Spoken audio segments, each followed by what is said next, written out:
안녕하세요. 우리 형제자매님들 옷이 많이 두꺼워지셨습니다. 어제 처음으로 제가 파카를 꺼내서 저녁에 입었는데 특히 우리 부모님들 감기 조심하시고 건강하셨으면 좋겠습니다. 오늘도 에베소 말씀을 이제 이어서 보려고 하는데요. 이제 에베소가 끝나갑니다. 지난번에 지혜롭게 행하라라는 말씀에 좀 마무리를 못해서 좀 마무리를 하고 다음 과정을 좀 갔으면 좋겠는데요.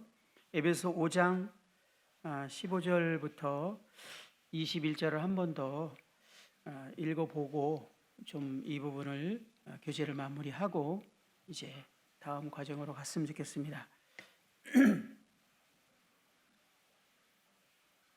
5장 15절입니다. 그런즉 너희가 어떻게 행할지를 자세히 주의하여 지혜 없는 자 같이 하지 말고 오직 지혜 있는 자 같이 하여 세월을 아끼라. 때가 악하니라. 그러므로 어리석은 자가 되지 말고 오직 주의 뜻이 무엇인가 이해하라. 술 취하지 말라. 이는 방탕한 것이니 오직 성령으로 충만함을 받으라. 시와 찬송과 신령한 노래들로 서로 화답하며 너의 마음으로 주께 노래하며 찬송하며 범사의 주 예수 그리스도의 이름으로 항상 아버지 하나님께 감사하며 그리스도를 경외함으로 피차 복종하라. 이 말씀은 이제 5장 전체 전반적인 빛의 자녀들처럼 행하라라는 말씀에 이제 세 번째 과정으로 지혜롭게 행하라. 첫 번째는 서로 사랑으로 행하라는 것과 빛의 자녀들처럼 행하라는 말씀에 이어서 지혜롭게 행하라는 말씀의 내용을 우리 교제를 나누고 있었습니다. 이 내용은 사실은 그리스도인들의 사회생활, 더 구체적으로 말하면 믿지 않는 사람들에게 빛의 자녀로서 어떻게 영향력을 미치게 될 것인가, 또 그들이 우리를 바라볼 때 무엇을 보게 될 것이고 어떠한 영향을 받게 될 것인가, 저희들이 그들에게 어떤 모습으로 비춰질 것인가 라는 생각들을 하게 하면서 그런 부분을 생각하면서 바울이 이 지금 저희들에게 권면을 하고 있는 내용인 것을 말씀을 드렸습니다. 그리스도인의 사회생활에 대한 영역인데, 그리스도인들이 이 생활하면서 지혜롭게 행해야 될 것에 대해서 말씀을 드렸습니다. 이 지혜롭게 행한다라는 것은 세월을 아끼는 것, 즉 다시 말해서 우리의 시간을 가장 가치 있게 사용하는, 가능한 모든 기회를 사는 이러한 말씀의 의미라는 것들을 나눴습니다. 저희들이 가장 가치 있게 사는 삶은 하나님이 우리를 창조하신 목적대로 사는 것이죠. 하나님이 우리를 창조하신 목적은 우리가 하나님을 즐거워하고 그분의 영광을 돌려드리는 것이 저희들의 창조의 목적입니다. 저희는 그것을 모르고 자신의 영광을 위해서 살아가다가 자신의 이름, 그래서 사람은 죽어서 가죽을 남기고 사람은 죽어서 이름을 남긴다라는 속담도 있었죠. 자신의 이름을 알리고 드러내고 남기기 위해서 모든 사람들은 인생을 살아갑니다. 자신의 영광을 위한 삶이죠. 그것이 저희들의 삶이었습니다. 구원받고 난 후에 저희들은 그것이 가장 근본적인 죄였다라는 사실을 깨닫게 됩니다. 물론 이 사실을 다 깨닫고 구원받는 건 아니지만 적어도 구원받고 난 이후에는, 구원받기 전에도 알고 이제 요즘에는 그렇게 복음을 잘 전하기 때문에 많은 분들이 이해합니다. 그러나 구원받고 난 이후에 우리들은 자신의 이름을 위해서 사는 것, 자신의 영광을 위해서 사는 것이 하나님 앞에 가장 첫 번째 죄의 뿌리라는 것을 알게 되고 우리가 그것을 돌이키는 것을 회개라고 합니다. 그래서 하나님의 영광을 위해서 살아갑니다. 그래서 저희들은 이 코로나에 수많은 따가운 시선들을 초반에 얼마나 받았습니까? 믿지 않는 사람들이 그렇게까지 해야 되느냐 그러고 뭐 했지만 저희들이 예배를 이제 놓을 수 없었고, 심지어는 영상으로라도 예배를 드려야 했고, 저희들이 이렇게 모이기를 힘쓰고 애를 쓰는 이유가 하나님의 그 영광을 위한 일환이었습니다. 그런데 하나님께서는 저희들만 하나님의 영광을 위해서 살아가는 것이 아니라 저희들을 통해서 아직 하나님의 어떤 분인지를 모르는 사람에게 그 하나님을 소개하고 그 하나님의 영광을 위해서 자기의 생애를 다시 드리게 되기를 하나님은 간절히 원하십니다. 그래서 가치 있게 사는 삶은 마땅히 우리가 하나님을 예배하는 삶을 사는 것이지만, 믿지 않는 다른 사람들에게 이런 삶을 살게 하는 것이 가장 가치 있는 삶, 다시 말하면 지혜롭게 행하는 삶인 것을, 이것은 사실은 교회 생활이라기보다는 사회생활이죠. 믿지 않는 사람에게 우리가 행할 것에 대해서 말하고 있습니다.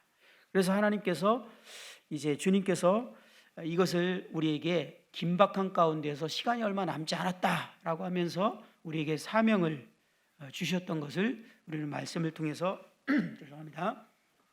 보게 됩니다. 이 사명을 이루는 방법이 주님께서 이 땅에서 실제로 본을 보이셨고 또 제자들에게 그것을 할 수 있도록 훈련시켰고, 그것을 제자들이 실제로 행했던 이제 제자 삼는 것이었습니다. 주님이 마지막에 이제 제자들에게 이 사명을 이루는 명령을 내리면서 제자를 삼아야 할 것에 대해서 말씀하시고 이제 승천하셔서 하늘에서 하나님 우편에서 저희들이 그 일을 행하도록 기도하시고 후원하시고 또 그 일을 효과적으로 할 수 있도록 성령님을 우리에게 보내주셨습니다. 이 제자 삼는 것에 대해서 우리 지난번에 말씀을 드렸는데요. 이 교제를 하고 난 다음에 저녁에 한 지체가 저에게 이제 연락이 왔어요. 형제님, 이 말씀을 듣고 좀 궁금한 거 있는데 통화를 해볼 수 있겠냐고.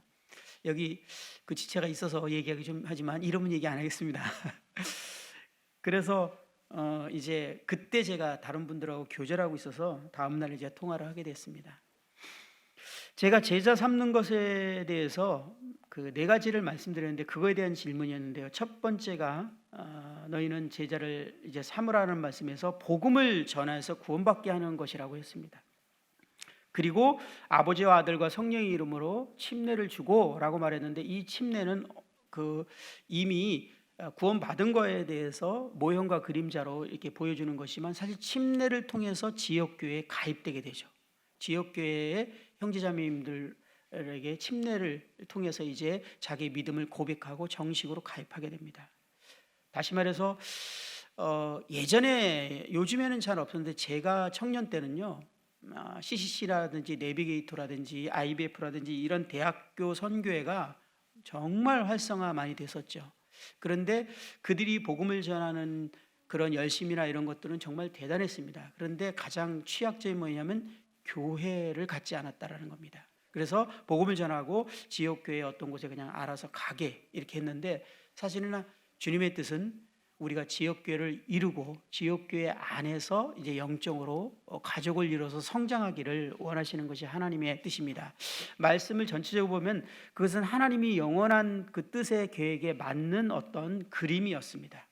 그래서 복음을 전하고 지역교회에 가입하게 하고, 그 다음에 그렇게 해서 끝나는 것이 아니라 그를 가르쳐 지키게 하는 것입니다. 물론 그가 온전히 성장할 때까지 다 가르쳐 할 수는 없지만 적어도 기본적인 것들을 그에게 가르치고 지키는데, 교회가 그 역할을 하지만 그래도 내가 제자 삼은 사람을 끝까지 책임을 지고 기도하고 실제로 가르칠 수 있을 때 효과적으로 가르치고, 그렇지 않으면 누군가에게 그 가르침을 도움을 청하고, 그런 구조를 저희 교회가 갖기 위해서 사실 연대기라는 모든 사람들이 이제 책을, 우리 성도님들은 원하면 책을 다 손에 들 수 있죠. 그 책을 보신 분은 알겠지만 사실 그 책을 그대로 읽으시기만 하셔도 듣는 사람 입장에서는 이해가 됩니다. 그리고 성령님이 역사할 때 구원받을 수 있습니다. 그리고 구원받고 나면 바로 그를 그냥 교회에 침례를 주고 그냥 예배드리고 말게 하는 것이 아니라 승리하는 삶이라는 책을 통해서 구원받은 사람이 반드시 알아야 될 초유와 같죠. 사실 구원받고 나서 그 첫 해에 아니면 길게를 하면 한 2년 안에 어떻게 영적으로 공급을 받느냐에 따라서 그 사람의 인생은 사실 결정이 됩니다. 아이가 처음에 태어나서 엄마의 초유를 먹는 것과 안 먹는 것은 평생 면역력을 좋게 갖느냐 안 갖느냐를 좌지우지한다고 하지 않습니까? 그래서 분유를 먹일지라도 초우유를 나오는 것은 먼저 모유를 먹이도록 권하는 것처럼 각 구원받은 사람이 초기에 어떻게 기초를 정말 주님을 사랑하고 그때 성령 충만할 때죠. 주님을 사랑할 때죠. 그때 어떻게 모양을 만들어 놓느냐가 그 사람의 일생을 사실은 거의 결정합니다.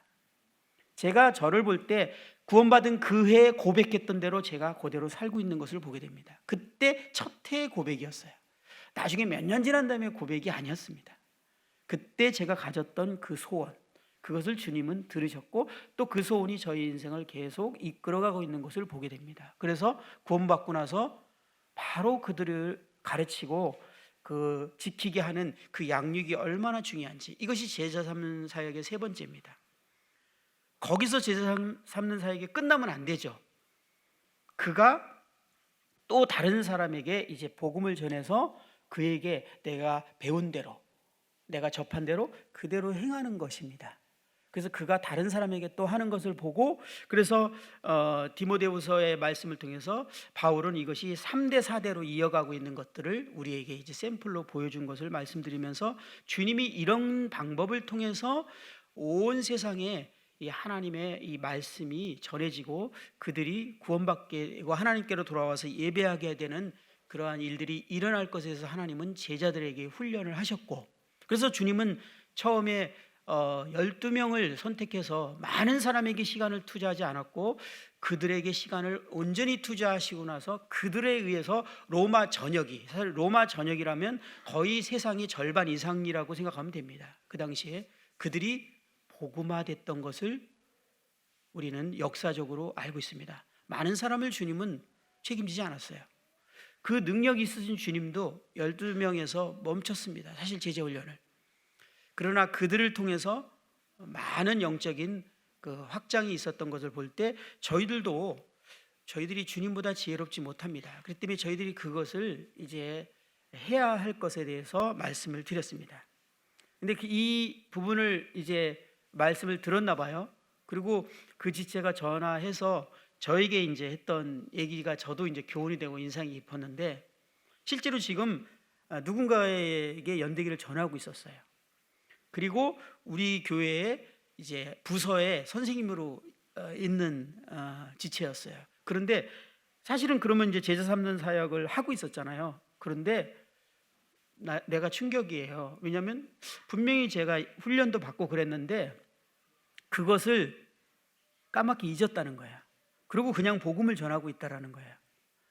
그리고 그냥 부서에서 아이를 가르치고 있다라고 이렇게 얘기를 하더라고요. 그러면서 이것을 인식하지 하는 것과 하지 않고 있는 것의 그 개념에 대해서 서로 교제를 나누게 됐어요.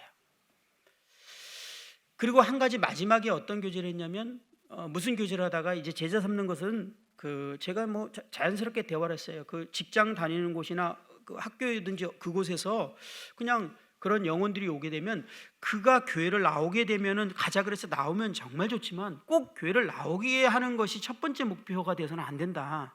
그곳에서 그가 나에 대해서 마음을 열면 나랑 성경 공부를 하자. 그래서 거기서 연대기를 전하라고 했어요. 그래서 만약 거기서 구원을 받게 되면 교회에서는 이제 수요 모임이라든지 기도 시간에 계속 기도해 주겠죠. 그러면 이제 그 기도의 그 응원을 받아서 1대1로 하는 겁니다. 근데 거기서 구원받게 되면 교회가 함께 기뻐할 겁니다. 저도 그렇게 형제자매들이 기도해 주는 응원으로 한 영혼이 구원받았잖아요. 정말 우리가 함께 동역한 거 아닙니까? 그리고 거기서 끝나는가요? 아니죠. 다음 작전이 있습니다.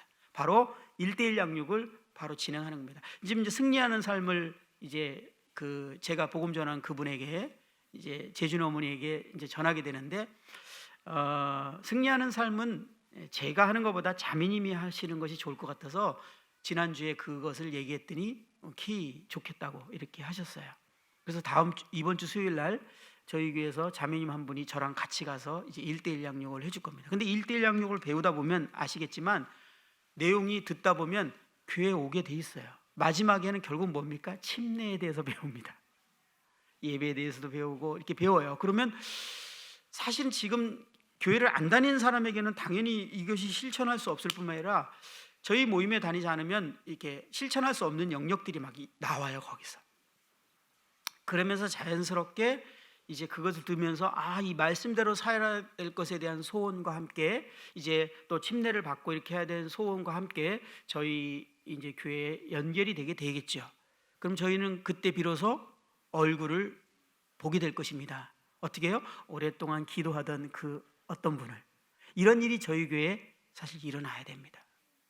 근데 제가 이 말씀을 딱 들었는데 또 두 번째 약간의 이제 좀 제가 생각하지 못했던 영역인데요 라고 하는데, 그게 뭐였냐면 저는 영혼이 있으면 교회를 데려와야 된다는 생각만 오직 했지. 그래서 어떻게든지 설득해서 교회 한번 오게 하는 거, 이게 최고의 목표라고 생각했지 무조건 교회를 데려오는 게 목표였던 거예요. 근데 사람들이요, 교회로 오는 게 쉬울 것 같습니까? 아니면 그 회사에서 편안하게 나가고 성경 공부하는 게 쉬울 것 같아요? 어쩌면 후자가 훨씬 쉬울 수 있습니다. 과거에 우리는 그렇게 했어요. 그래서 저희 교회 다니는 형제자매님들은요, 대부분 직장에서 다 뭔가 성경 공부를 하고 있었어요. 그리고 수요일 날 나오면 그 간증이에요. 그리고 그게 어떤 일이 벌어졌는지 그것에 대한 기도 제목에 대한 간증과 부탁들이었어요. 그 교회사마다 다 성경 공부하고 있어요. 여기 계신 분들이 다. 그것이 사실은 제가 영적으로 성장했던 교회의 모습이었어요. 그것을 주님이 원하셨던 거거든요. 근데 교회로 데려오는 게 목표가 되면 사실 어려울 수 있어요, 처음부터. 근데 거기서 구원을 받게 되면 상황이 달라지죠. 그런 대화를 통해서 이런 부분에 우리가 좀 더 많이 얘기하고 자주 얘기해서 우리가 이것을 인식하고 무엇을 살아가는 것과 무엇을 행하는 것과 그렇지 않은 것은 시간이 지난 후에 큰 다른 결과를 낼 수 있다는 것을 제가 교훈을 얻게 됐어요. 저에게 전화했던 지체가 이것을 인식 없이 계속 연대기도 하고 있고 부서에서 아이들을 가르치고 있지만 그 연대기를 전한 그 대상이 구원도 받을 수 있고 우리 교회에서 가르치는 그 대상이 그것을 통해서 좋은 영향을 받을 수도 있지만 결국은 그가 제자가 되지 않을 확률은 거의 90% 이상입니다. 무슨 말씀인지 이해하십니까? 성도가 될 수는 있을지 모르지만 제자가 되지는 않을 수 있어요. 그래서 제자가 되지 않았기 때문에 저희 교회에서 자라면서 청년이 되고 이제 30대가 돼도 나가서 복음을 전하는 건 너무나 두려운 문제가 됩니다. 그건 해본 적이 없는 거예요. 온 사람을 어떻게 할 수는 있어도 결코 직장에서나 밖에서 내가 그들에게 복음을 전한다? 그리고 그들을 가르치고 지켜 행하게 한다? 이건 내가 할 일이 아니야. 이거는 전문가가 해야 될 일이야. 다시 말하면 사역자가 해야 될 일이야 라는 개념이 깊이 우리 머리에 갇혀지게 되는 겁니다. 이것은 정말 저희들이 잘못하는 겁니다. 이건 정말 사단이 원하는 것이고 교회가 이 지상 사명을 이룬 데 있어서 팔다리를 잘라버린 거예요. 저희들은 그렇게 돼서는 안 됩니다. 그래서 이것을요 인식해야 돼요. 계속 인식해야 돼요. 이걸 인식하는 것과 안 하는 것은 큰 차이의 결과를 낳게 될 것입니다. 제가 오자마자 부서의 교사 형제자매들에게 계속 처음에는 따가운 시선도 느끼는 것 같은데 여러분들은 보모가 아닙니다. 보모가 아닙니다. 절대 그 일을 하기 위해서 주님이 여러분들을 부르신 게 아닙니다. 제자를 삼아야 됩니다. 근데 이제는 저희 교회에 그러한 일들이 진행되고 있는 것에 대해서 감사를 드립니다. 그리고 이 말씀에 의해서 어리석은 자라는 이 말에 어린석은 자가 되지 말고 오직 주의 뜻을 무엇인지 이해하라는 말씀을 통해서 이 어리석은 자가 이러한 말씀들을 듣고 이해하고 행하지 않는 사람인 것에 대해서 우리는 교훈을 얻었습니다. 그리고 시간을 낭비하는, 즉 다시 말해서 자신의 안락과 즐거움을 위해서 모든 시간을 쓰는 것이 어리석은 사람이라는 것을 우리는 하나님의 말씀을 통해서 듣게 되었습니다. 그러면서 이제 성령 충만함을 받으라, 술 취하지 말라 하면서 성령 충만함을 받으라는 말씀을 이제 나눴죠.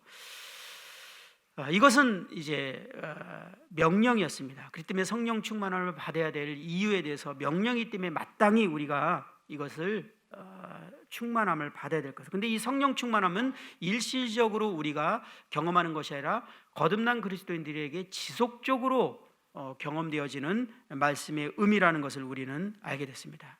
그리고 이제 성령 충만함을 받아야 될 이유가 우리에게는요, 참으로 능력이 필요합니다. 첫 번째는 우리에게는 죄를 이길 능력이 필요합니다. 뿐만 아니라 우리의 연약함에 대해서 극복할 능력이 필요합니다. 지금까지 우리가 경험해봤지만 우리의 힘으로 죄를 이기거나 우리의 스스로의 힘으로 우리의 연약함을 극복하고 이겨낼 수 없음을 이미 다 경험을 통해서 아셨을지라 믿습니다. 그렇죠? 저희들은 스스로 이겨낼 수 없습니다. 성령님의 능력이 우리를 죄에서 승리하게 하고 또 우리가 가진 많은 연약한, 우리 스스로 극복할 수 없는, 정말 우리가 자유하기를 원했던 많은 연약함에서 우리는 자유케 될 수 있는데, 그것이 성령님의 능력, 다시 말하면 성령님의 충만함으로 그것이 가능하다라는 것을 우리는 성경을 통해서 확인하게 되고 경험을 통해서도 확인하게 됩니다. 그래서 처음 구원받았을 때는요, 저는요 진짜 죽을 때까지 죄에 앉을 줄 알았어요. 죄가 유혹이 안 되는 거야. 뭐 이럴 수가 있지? 그렇게 막 음란한 생각, 뭐 이런 생각이 있는데 이게 탁 사라졌어요. 그리고 저는 이렇게 죽을 때까지 살 줄 알고 너무너무 그것 때문에도 좋았어요. 그리고 막 순종이 저절로 되고 사랑이 되고 그러는데 제 연약함 중에 하나거든요. 근데 이게 극복이 돼버리니까요, 와 진짜 놀랍다. 진짜 그랬어요. 제가 간증했지 않습니까? 구원받자마자 구원 간증하라는데 우리 어머니가 김장 장독 좀 묻고 가라 그러는데 그냥 기쁨으로 그냥 탁 순종하고 내가 하는데, 그런 내가 신기했어. 내가 우리 어머니 토를 한다고 그냥 순종하네? 성령 충만은 우리의 연약함을 극복하게 합니다. 우리가 이 성령 충만을 잃어버릴 때 다시 예전의 모습으로 돌아가지 않습니까? 뿐만 아니라 우리는 섬김에 있어서 능력이 필요합니다. 이제 주님을 우리는 섬기기를 소원하는 마음이 있습니다. 그리고 주님이 우리에게 또 직분을 주시기도 하고 여러 가지 섬김을 주기도 합니다. 특별히 이 섬김 중에 복음을 전하는 일은 우리에게 정말 마땅히 해야 될 사명으로 지금 우리는 계속 하고 있습니다. 근데 이게요, 성령 충만하지 않으면 사실 두려운 일이 되고 효율도 떨어질 뿐만 아니라 사실 어려운 일이 됩니다. 복음을 전하려고 접근했는데, 그리고 복음을 전했는데 아무 일도 안 일어나. 그것을 2번, 3번 경험하고 나면요, 이건 내 일이 아닌가 보다. 근데 이 내 일이 아닌가 보다라는 걸 어떻게 해석해요? 나는 복음의 은사가 아닌가 보다. 그리고 이제 이건 내 일이 아니지, 은사 있는 사람이 해야 되지. 제가 이걸요 뼈저리게 경험한 간증 예전에 한 적 기억나죠? 우리 교회에서는 죄수 삼는 그런 분위기 때문에 복음 집회하고 나면 1대1 상담을 다 했거든요. 제가 1대1 상담을 딱 했는데 계속 괜찮았는데 어느 날 딱 한 여자분하고 상담을 했는데 나보다 어린 여자인데 그분에게 완전히 된통당했어요. 저하고 상담하는 30분 내내 저를 딱 눈 하나 흐드려고 딱 그 당시에 말로 꼬라봤죠. 저를 딱 쳐다보면서 한번 해봐라. 제가 막 이 말 저 말 다 했는데 왜 그렇게 해야 되죠? 그러면서 막 얘기했는데 그것도 의미가 있지 않아요? 제 삶도 막 이러면서 하는데, 와 나중에 제가 막 화가 나서 싸웠어요. 근데 뒤에서 저희 이제 사역하는 장로님이 한참 싸우는 걸 보니까 이거 안 되는 거 뻔하잖아요. 저는 뭐 여기서 막 싸워서 이기려고 하는데 뒤에서 어깨를 툭툭 치더니 그만해 그러고 가셨어요. 와 그때 그 좌절감이란 다시는 하고 싶지 않더라고요. 그때 제가 한 달 동안 고민하면서 정리를 내렸어요. 나는 전도 연사가 아니니까 목양이나 해야겠다. 그러고서 전도는 포기했어요. 그리고 10년 동안 가까이 한 7, 8년 복음 전하는 일을 안 했어요. 왜 그랬을까요? 제가 진짜 전도 연사가 아니라서? 아니에요. 저에게 성령 충만함이 필요했던 겁니다. 심지어는 예수님도 이 땅에서 섬기실 때 성령 충만함으로 그 일을 행하셨다고 성경에는 여러 번 기록하고 있습니다. 주님도 그러하건대 우리에게는 이 성령 충만함이 필요하지 않겠냐는 거예요. 그리고 우리가 이 효과적인 중보기도를 위해서도 성령 충만함이 필요하다라는 것에 대해서 우리는 나누게 되었습니다. 그리고 이제 후반부에 그러면 어떻게 이 성령 충만함을 받을 수 있는가? 우리에게 반드시 명령이고 우리의 삶에 있어서 절대적으로 필요한 이 성령 충만함을 어떻게 받을 수 있는가라는 내용에서 이제 그것이 우리에게 필요한 첫 번째 조건이 바로 자백하는 삶이라는 것에 대해서 나눴던 것입니다. 골로새 3장 16절 17절을 통해서 하나님의 말씀이 우리 속에 풍성히 거할 때, 그 말씀을 순종하고자 할 때 우리가 성령 충만할 수 있음에 대해서 나누면서, 이 말씀이 우리 안에 충만할 때의 증상이 성령 충만한 증상과 같은 증상임을 우리는 다 알고 있습니다. 그래서 말씀으로 충만하다는 게 성령으로 충만하다라는, 말씀으로 우리가 살아가는 것이 성령 충만한 삶이라는 것에 대해서는 저희는 다 알고 있습니다. 그런데 문제는 우리가 이 말씀에 어긋나는 삶을 살게 되고 죄 가운데 살게 되고 이러한 삶을 살게 될 때 저희들이 그것을 방치하게 되면, 이제 오랜 시간 동안 이것을 방치하게 되면서 우리는 이제 성령께서 우리 안에서 근심하게 되고 성령님의 소멸을 이제 하게 되는 경험을 하게 되는 것을 말씀드렸습니다. 이것을 우리가 해결하는 방법이 첫 번째 무엇이냐면 자백하는 것입니다. 그래서 우리가 죄를 자백하고 이 죄를요 끊고 이제 이겨내고 이렇게 하지는 우리가 성령 충만함을 통해서 하게 되지만, 우리 쪽에서 책임은 뭐냐면 이 죄를 자백하는 것과 이 죄를 포기하고자 결단하는 것입니다. 그럴 때 성령께서 우리에게 충만함을 주심을 통해서 우리가 죄를 이기고 승리하는 그런 삶을 살게 해주실 거라는 것에 대해서 말씀을 드렸습니다. 그러나 성경은 성령 충만함에 대해서 한 가지 조건을 더 얘기하고 있습니다. 그래서 제가 교제한 형제자매님들이 성령 충만함 가운데서 살아가는 형제자매님들의 삶의 방식을 이렇게 교제하다 보면 특징이, 첫 번째가 죄를 즉시 자백한다라는 거예요. 그것을 포기하고 주님 앞에 버리고자 한다는 거예요. 그것도 저녁에 미뤄서 하지 않고 즉시 자백을 하는 삶의 특징을 갖고 있다는 겁니다. 성경은 우리에게 그렇게 말합니다. 죄를 자백할 것을.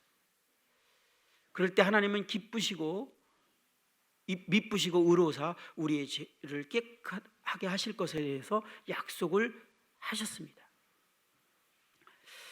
두 번째는 이 성령 충만함을 받기 위해서 항복을 해야 된다라는 것입니다. 이는 성령께서 우리를 온전히 다스리도록 우리 자신을 내어드리는 것을 의미합니다.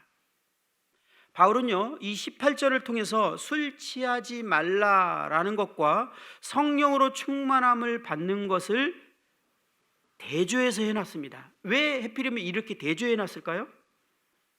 그 결과는 반대의 결과지만 서로 유사점이 있다라는 것입니다.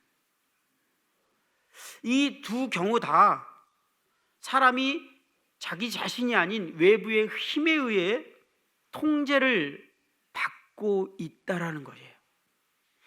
한 경우는 알코올의 힘에 의해 지배를 받고 있고, 다른 하나의 경우는 성령님의 통제를 받고 있는 같은 의미의 내용이 있는 것입니다. 결과는 완전히 다르죠. 술의 통제를 받을 때는 모든 관계가 깨어지고 정말 삶이 엉망이 되는데, 성령님의 통제를 받게 될 때는 우리 뒤에 이어서 보겠지만 모든 사람들의 관계가 회복이 되어지고 정말 놀라운 일들을 경험하게 되는 것을 보게 됩니다. 이와 같이 성령 충만한 삶이라는 것은 성령께서 온전히 우리 자신을 통제하고 있는 상태를 말하는 것을 보게 됩니다. 하나님은 우리를 사용하시기를 원하십니다. 성경은 감히 이것을, 성경이기 때문에 그렇게 표현하지만 우리가 동역자가 되기를 원하세요. 이거 말도 안 되는 의미지만 성경이 그렇게 말합니다. 우리가 하나님과 동역하는다. 이것은 영광스러운 표현이 아닐 수 없습니다. 하나님은 우리를 사용하시기를 원합니다. 그런데 우리가 하나님께 사용되기 위해서는 그분께 온전히 굴복되어야 합니다. 하나님께서 우리를 사용하지 못하거나 또는 우리 삶에 열매가 없거나 그러한 이유는 무엇입니까? 우리의 의지가 하나님의 의지와 항상 충돌이 되기 때문에 그렇습니다. 우리의 삶이 때로는 그토록 어려움을 겪고 고난을 겪고 그런 어려움을 겪는 이유가 또 무엇입니까? 그 이유는 우리의 의지가 하나님의 의지와 충돌을 하고 있기 때문에 하나님께서 역사하고 계시는 증거입니다. 이것은요, 마태복음 11장에서 말씀하시는 주님의 멍에를 매는 원리로 이해하면 우리 이해하기 쉽습니다. 주님의 멍에를 매는 원리를 말씀드렸죠. 이스라엘의 멍에는 소가 2마리를 맨다고 했습니다. 그 중에 반드시 한 마리의 소가 다른 소에게 굴복이 돼야 됩니다. 100% 굴복이 돼야 돼요. 그렇지 않으면 멍에를 맺는데 서로 각자로 가게 되면 주인이 이 소를 다스릴 수가 없습니다. 갈등하기 때문에요, 밭을 멜 수가 없어요, 밭고랑을. 그래서 주인은 혹시 한 소가 다른 소에게 딱 굴복한 상태라면 문제가 없지만 만약에 굴복이 안 된 상태인 걸 확인하면 소 싸움을 시켜버립니다. 그래서 완전히 한 마리의 소가 다른 소에게 무릎을 꿇을 때까지 싸워서 끝을 낼 때까지 주인은 놔둡니다. 그래서 한 마리의 소가 완전히 굴복이 탁 되면 이제 그때 멍에를 매죠. 그렇게 되면 이 주인은 이 승리한 소만 이제 리드하면 나머지 소는 그냥 따라오는 겁니다. 근데 주님이 나의 멍에를 매라 라고 말할 때 주님께서 하신 말씀은 너가 나에게 굴복하면 너는 진정한 안식과 평안을 경험할 것이고 이제 너의 생애에 많은 것들을 이제 경험하게 될 것이다. 하나님을 경험하는 삶을 살게 될 것이다. 하나님의 뜻을 이루는 사람이 될 것이다 라고 주님이 말씀하신 것입니다. 그런데 우리의 생애를 통해서 그것이 안 되는 이유는 우리가 하나님께 굴복이 되지 않는 것입니다. 이것은요, 하나님께서 우리에게 성령 충만함을 주시지 못하는 결정적인 이유가 되는 것입니다. 우리가 끼어지지 않고 주님께 굴복되지 않을 때 하나님께서는 우리를 사용할 수 없다는 것입니다. 그래서 우리는 주님께 먼저 항복해야 합니다. 그분께 굴복당해야 합니다. 우리 의지가 너무나 강해서 그것이 안 될 때는 하나님은 우리를 사랑하시기 때문에 때로는 우리를 어려운 환경 가운데로 내어 몹니다. 그리고 그것을 통해서 우리가 하나님 앞에 꺾이고 굴복하게 됩니다. 저는요, 진짜 강했나 봐요. 저는 제가 되게 착하다는 소리를 많이 들어서 부드러운 사람인 줄 알았는데 저의 경험을 통해서 이제 나중에 성경을 통해서 증명됐지만 분명히 우리가 다 알지만 또 장담하건대 착해 보이는 사람이 자아가 약한 게 절대 아닙니다. 저는 항상 착하단 말을 들었는데요, 제 자아가 얼마나 강한지 저는 주님 뜻대로 살고자 하고 결단도 했는데 제 자아가 얼마나 강했는지 저의 인생을 보면 압니다. 하나님이 저를 굴복시킨 그날은 제 둘째 아이를 데려간 날입니다. 결국 그때 저는 하나님께 굴복을 했어요. 얼마나 강하면 하나님이 그렇게까지 하셨겠어요. 진짜 제 자아가 강하니까 하나님이 그렇게 저를 다루시더라고요. 근데 그렇게 다룬 거에 대해서 형제자매가 혹시 저를 불쌍하게 여길지 모르지만 아닙니다. 그렇게 여기지 마십시오. 왜냐하면 하나님은 저를 포기하지 않으셨고 저를 정말 사랑하셨기 때문에 저를 그렇게 다뤄주신 겁니다. 하나님이 그렇게 다루시지 않는다는 것은 오히려 하나님의 사랑을 받지 못하는 것이기 때문에 그것은 행복한 것이 아닙니다, 그리스도인에게는. 근데 주님께서 저를 그렇게까지 다루셔서 저를 꺾으셨습니다. 제가 하나님 앞에 항복한 것을 그날은 생생히 기억해요. 제가 손을 들었습니다. 주님, 제가 항복합니다. 근데요, 그날 제가 성령 충만함을 그 병원 옥상에서 경험했어요. 그리고 좀 이따가 나눌 성령 충만한 증상이 저에게 나타나기 시작했는데요, 저의 생애는 놀라운 삶이었습니다. 성령 충만함이 이렇다라는 걸 그때 처음으로 제대로 경험을 통해서 이해했어요. 모든 사람이 다 구원받을 때요, 충분히 굴복하지 않습니다. 그러므로 하나님께서는 우리를 꺾으셔야만 했으며 항복하도록 다루셔야만 했습니다. 하나님은 하나님을 위해 무언가를 하겠다고 하는 사람보다 하나님이 그분 마음대로 쓰실 수 있는 굴복된 사람을 원하십니다. 저는 하나님을 위해서 살겠다는 굳은 결단을 했고, 그래서 교회에서도 괜찮은 청년으로 인정받았고 칭찬을 받아왔습니다. 성격 또한 주변에서 착한 사람이라는 평가를 받았습니다. 그런데요, 하나님께 굴복되지 못했어요. 하나님은 자신을 위해서 이렇게 저렇게 살겠다는 수많은 사람들이 있지만 자신이 마음대로 쓸 사람을 원하십니다. 그것은 굴복된 사람이에요. 그런 사람이 성령으로 충만하게 됩니다. 우리는 내 생각이, 내 방법이 성경적이라고 생각하고 하나님이 기뻐할 거라고 생각하지만 하나님은 그런 생각을 원하지 않습니다. 하나님께 굴복된 사람을 원합니다. 하나님이 가라면 가고 서라면 서고 하나님이 마음껏 쓰시기를 원하는 그런 사람을 원하세요. 그래서 하나님은 우리를 그렇게 빚으시기를 원하신다는 겁니다. 그럴 때 우리에게 성령 충만함이 온다는 겁니다.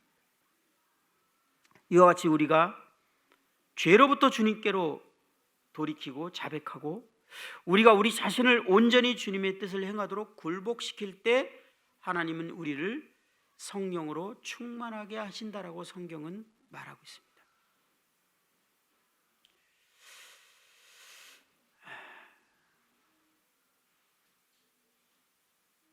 하나님께서는 우리가 성령 충만하게 되는 것을 우리 자신보다 더 원하신다라는 놀라운 사실을 성경을 통해서 우리는 확인하게 됩니다. 시간 관계상 다 볼 수 없지만 진짜 하나님은 그러신 것을 우리는 확인하게 돼요. 혹자가 이런 표현을 했어요. 성경은 하물며 너희 천부께서 구하는 자에게 성령을 주시지 않겠느냐 라고 말하면서 자연이 진공을 싫어하는 것과 똑같이, 그래서 공기는 구멍이 생기는 순간에 돌진해서 들어가서 꽉 채우는 것처럼 성령께서는 우리가 항복하게 되는 그 순간 우리의 마음과 우리의 생활을 채우실 것입니다. 그러므로 전체 문제는 항복의 문제입니다 라고 이렇게 서술한 글을 읽게 됐습니다. 무슨 표현입니까? 공기는요, 빈 공간을 결코 용납하지 않습니다. 완벽하게 공기가 들어오는 것을 차단하면 그게 진공 상태가 될 수 있지만 거기다가 바늘구멍 하나라도 탁 뚫으면요, 공기는 그 진공 상태를 그냥 순식간에 들어가서 채워버립니다. 그렇게 채우는 것처럼 하나님은 우리를 성령으로 채우고 싶어 한다는 거예요. 문제는 우리가 항복하지 않았기 때문에 그렇지 않다는 겁니다.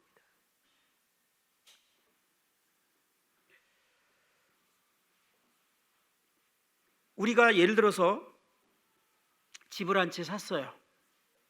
집을 사서 이제 어느 날 잔금을 치르면 열세를 받지 않습니까? 열세를 받고 제일 먼저 하고 싶은 게 뭐죠? 그 집에 들어가서 내가 원하는 대로 그 집을 꾸미고 싶은 것이죠. 그죠? 근데 열쇠를 하나 딱 받았는데 열쇠를 가서 현관문을 딱 열고 들어갔는데 거실을 보는데 너무 마음에 들어. 이미 봤죠? 이 거실을 꾸밀 생각을 하고 이제 막 꾸밀 그림을 다 그려놨어요. 그런데 들어갔는데 방이 몇 개가 있는데 문이 다 잠겨 있는 거야. 근데 계약을 하고 잔금을 다 줬는데 그쪽에서 열쇠를 주지 않았어. 그 방도 방마다 내가 꾸밀 그림을 다 갖고 있고 어떻게 해야 될 것인지 화장실부터 시작해서 다 그림을 갖고 있는데 열쇠를 받지 못했다면 우리는 어떻게 됩니까? 그냥 거실에서 생활하는 거예요. 거실만 내가 원하는 대로 꾸미고 방은 그냥 원래 그전 주인이 했던 대로 그대로 있는 거예요. 이것이 처음 구원받은 우리의 모습과 같다라는 거예요. 사실 우리가 처음부터 모든 열쇠를 성령께 다 내주지 않습니다. 우리 뜻이 있어요. 항복하지 않습니다. 성령님이 우리 안에 있는 모든 영역들을 다 꾸미고 싶으시고 그분의 뜻대로 다 이렇게 만들고 싶지만요, 우리가 열쇠를 내주지 않아요. 그것의 결과는 우리가 성령 충만하지 못하다는 거예요. 근데 제가요, 왜 이런 말씀을 드리냐면, 예전에 교회에서 폐회분에서 신앙생활하던 재미교포 2세인지 3세인지 잘 모르겠는데 그 친구는 미국에서 태어났대요. 부모님은 이제 한국 분이에요. 2세네요 그러면. 그래서 한국말을 좀 할 줄 알아요. 근데 한국이 항상 이렇게 궁금했는데 어느 날 한국에 온 거예요. 근데 모임 형제예요. 그런데 저희 교회로 왔어요. 저희 교회에 와서 이제 뭐 여러 가지 교제를 하게 됐는데 그 중에 거기서 복음을 어떻게 전하냐는 거에서 시범을 좀 나한테 보여달라고 그래서 제가 궁금하니까 그래서 복음을 전하는 시범을 쫙 보여드는데 신선하고 새로운 게 뭐냐면 복음을 다 전한 다음에 이제 상대에게 영접하겠냐고 이렇게 해서 영접하게 하면 기도하고 난 다음에 그 다음에 열쇠 꾸러미를 딱 꺼내더라고요. 그러더니 열쇠 꾸러미 중에 하나를 딱 불러서 그러니까 너 열쇠 있냐고 이렇게 물어보더라고요. 근데 보통 그 당시에 집 열쇠가 다 있었거든요. 달라고 하더라고요. 그러더니 그 열쇠 중에 하나를 현관 열쇠를 딱 빼서 그걸 딱 주고 나머지는 주머니에 쑥 넣는 거야. 그러니까 복음 들은 상대방이 왜 그러시냐고. 그러니까 아니 내가 우리 집에 당신을 이제 그 초청해서 주긴 줄 건데 현관 열쇠만 주고 다른 열쇠는 좀 아직은 주기는 좀 그렇다고 이렇게 하면서 열쇠를 딱 주는 시범을 이렇게 보이는 거예요. 근데 그게 처음에 되게 인상 깊었어요. 그러면서 상대방에게 성령께도 우리가 그렇게 해서는 안 된다. 모든 열쇠를 양도해야 된다. 라고 딱 도전한 다음에 모든 열쇠를 주기로 마음에 결정하겠느냐. 그거를 결정한다라고 하니까 이제 영접하도록 기도를 시키더라고요. 되게 그 당시에 제가요 쇼킹했어요. 이게 뭐지? 근데 지금은 그 말이 무슨 말인지를 이해가 되는 거예요. 우리가 정말 주님을 처음에 영접할 때 정말 우리는 주님을 영접하신 거 맞지 않습니까? 근데 사람마다요 이 열쇠를 주는 차이가 너무 많이 나요. 어떤 분은 진짜 현관 열쇠만 준 거예요. 어떤 분은 방 몇 개는 줬는데 정말 요 방만은 안 주겠다고 딱 닫아놓은 거예요. 근데 하나님께서는 그럴 때 우리를 성령 충만하게 할 수 없다라는, 우리가 스스로 그 방을 다 꾸미고 하나님에게 맞도록 다 꾸며서 다 만들어 놓고 영접하라는 의미가 아닙니다. 성령께서 들어가셔서 그 방을 자신의 뜻에 맞게 꾸미시겠다는 거예요. 근데 열쇠를 달라는 거예요 우리에게. 그러면 내가 그렇게 하겠다는 거예요. 이 말은 무엇입니까? 우리가요 항복한 삶을 다 살으라는 것이 아니에요. 항복을 하라는 것이에요. 하나님께 우리의 삶을 내어놓으라는 거예요. 그러면 하나님이 그렇게 우리가 살 수 있도록 해주시겠다는 거예요. 우리가 그런 삶을 다 꾸미라는 의미가 아닙니다. 항복은 마음으로부터 항복을 하라는 거예요. 그러면 주님께서 우리를 그렇게, 성령께서 우리 안에서 그런 삶을 행하시겠다라는 겁니다. 어느 그리스도인이 이런 말을 하는 걸 들었습니다. 글을 봤어요. 시였는데요, 진짜 2줄밖에 안 되는 시였는데 되게 제 마음 가운데 이 큰 그 종을 울리는 문장 딱 2글의 시였거든요. 한번 제가 읽어드려 볼게요. 한때는 내가 그를 사용하려고 애썼죠. 지금은 그가 나를 사용하시죠.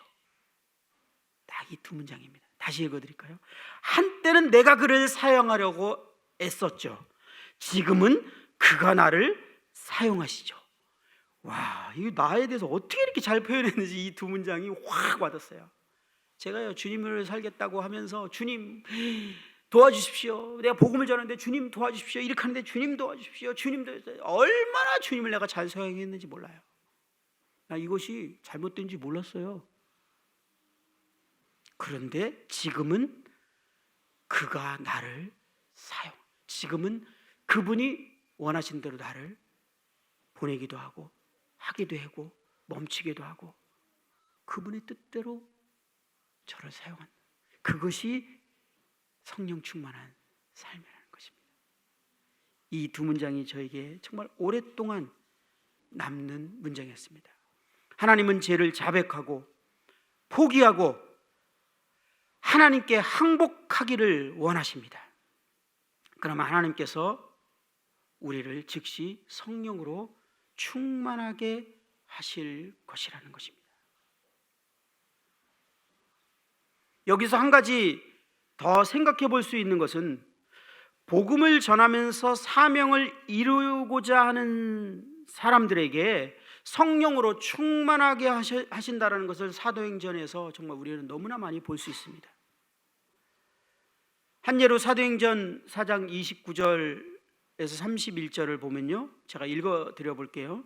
주여 이제도 그들의 위협함을 굽어보시옵고 또 종들로 하여금 담대히 하나님의 말씀을 전하게 하여 주시오며 손을 내밀어 병을 낫게 하옵시고 표적과 기사가 거룩한 종 예수의 이름으로 이루어지게 하옵소서 하더라.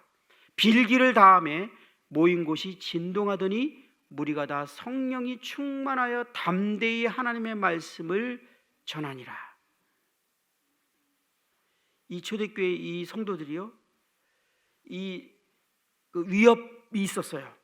그럼에도 불구하고 하나님의 뜻을 행하고자 했어요. 그래서 그들이 기도를 합니다. 복음을 전하고자 하는, 도움을 구하는 기도를 합니다. 그럴 때 이들이 성령으로 충만함을 받았음을 우리는 보게 됩니다.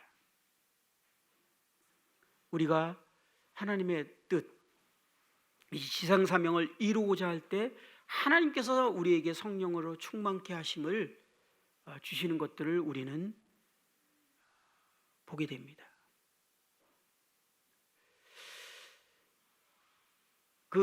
이런 얘기를 할 때 갈릴리 바다에 대해서 예를 들은 게 생각나는데, 갈릴리 바다가 이제 사해와 갈릴리 바다의 차이점에 대해서 얘기하죠. 사해는 물이 들어오는 유입구가 있는데요, 나가는 길이 없습니다.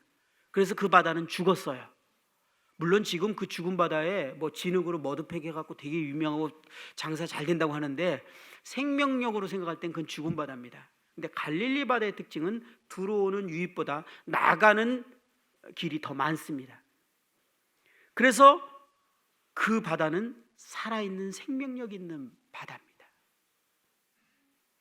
우리가 말씀을 항상 듣기만 하고 공급만 받는데 우리를 통해서 뭔가 나가지 않는다면 우리는 사해바다처럼 죽은 바다가 될 수밖에 없는 것입니다.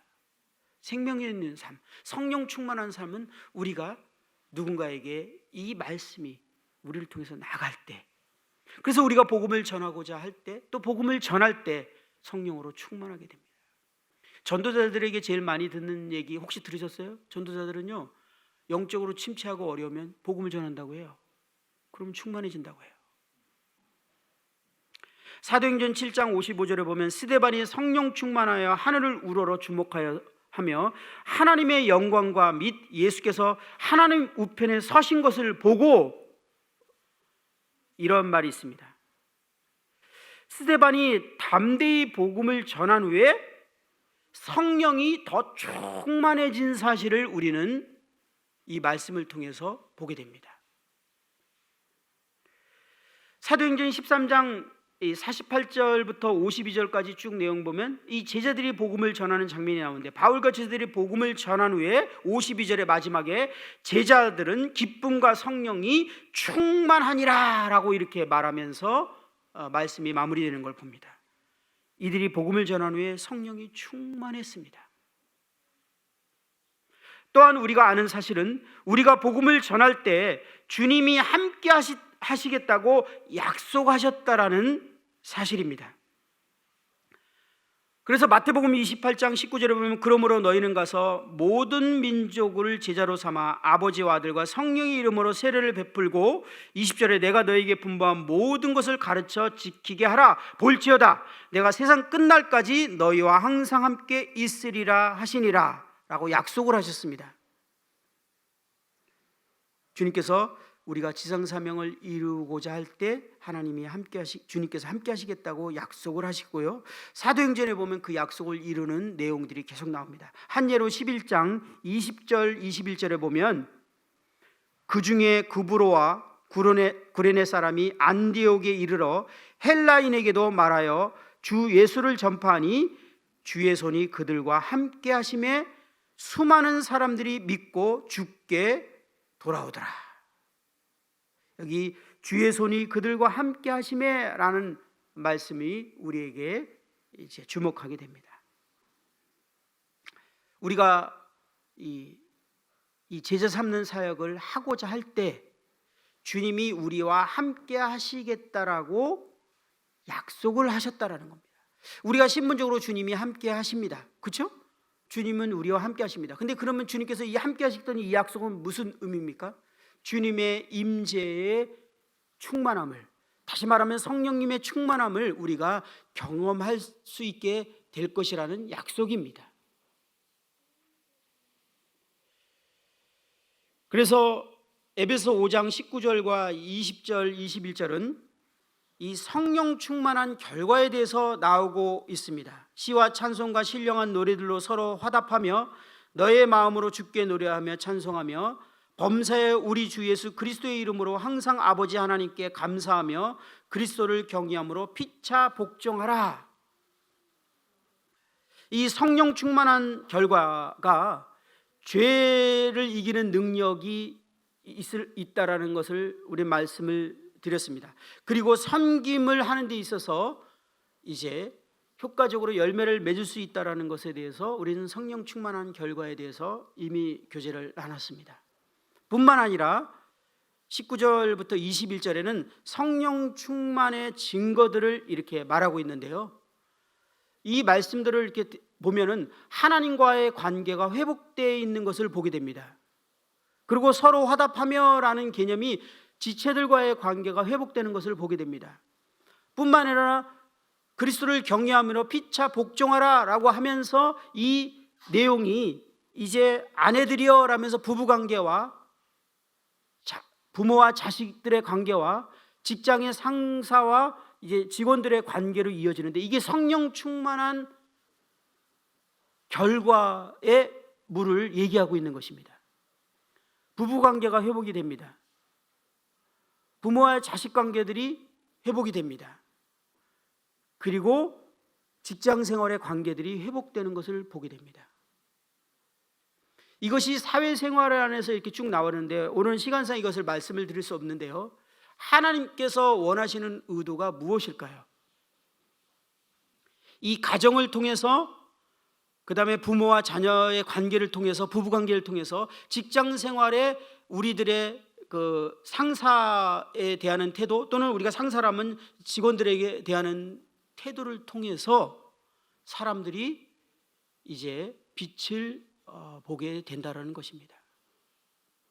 그리고 이제 주님께로 돌아오게 되는 일들이 일어날 것에 대해서 이제 주님께서 말씀하고 있는데, 이 부분은 제가 사실 오늘 계획은 이것을 나누려고 계획하고 왔는데 시작을 하려고 하는데 시간이 끝났네요. 다음 주에는 이 성령 충만했을 때의 결과가 어떤 일들이 일어나고, 또 우리의 부부관계, 우리의 자녀들과 부부들과의 관계, 그 다음에 우리의 직장 생활의 이 관계들이 어떠함을 통해서 하나님께서 이것을 통해서 계획하고 있는 일들이 무엇인지에 대해서 나눈 시간들을 좀 갖도록 하겠습니다. 오늘은 우리가 한 가지 기억할 것은, 우리가 성령 충만하는 것이 정말 우리에게 얼마나 중요한 문제인지에 대해서 다시 한번 생각해 보게 되고, 그것을 우리가 갖기 위해서 우리가 삶을 이제 실패했을 때 즉시 주님께 자백하는 삶, 그리고 우리가요 이것을 어렵게 생각하시지 않았으면 좋겠는데, 주님께 항복한다라는 것은요, 이제 우리가 주님을 대적했던 모든 것들을 다 처리하고 주님과 충돌했던 모든 것들을 다 정리하고 이렇게 하는 것을 말하는 거라면 저희는 아마 불가능할 겁니다. 주님께서 우리에게 원하시는 것은 우리의 마음으로부터 하나님 앞에 항복하라는 것입니다. 열쇠를 내어주라는 것입니다. 그러면 이제 성령께서 이제 꾸미실 거라는 겁니다. 우리가 이사간 방에 우리가 원하는 대로 그 방들과 거실과 모든 것들을 우리의 마음에 맞게, 우리 취향에 맞게 이 주인이 그것을 꾸미듯이 성령께서 우리의 삶의 전반적인 영역을 꾸미실 것이라는 거예요. 그것이 성령 충만을 받는 길이라는 것을 성경에서 말씀하고 있다는 것을 우리는 기억해야 될 것입니다. 그리고 이 제자 삼는 삶을 살아가는 것이 그리스도의 임재, 하나님의 임재 가운데 살아가는, 성령 충만함을 경험하면서 살아가는 것을 지속적으로 할 수 있는 길이라는 사실, 이 성령 충만함을 통해서 이 삶을 시작하게 될 때 이 삶을 통해서 성령 충만함이 지속하게 되는, 그래서 바울이 마지막 순간까지, 제자들이 마지막 순간까지 이 사명을 이루면서 성령 충만한 삶을 살아갔던 것처럼 저희들도 그러한 삶을 살게 되기를 소원하는 마음으로 이 말씀을 교제를 나눴습니다. 예.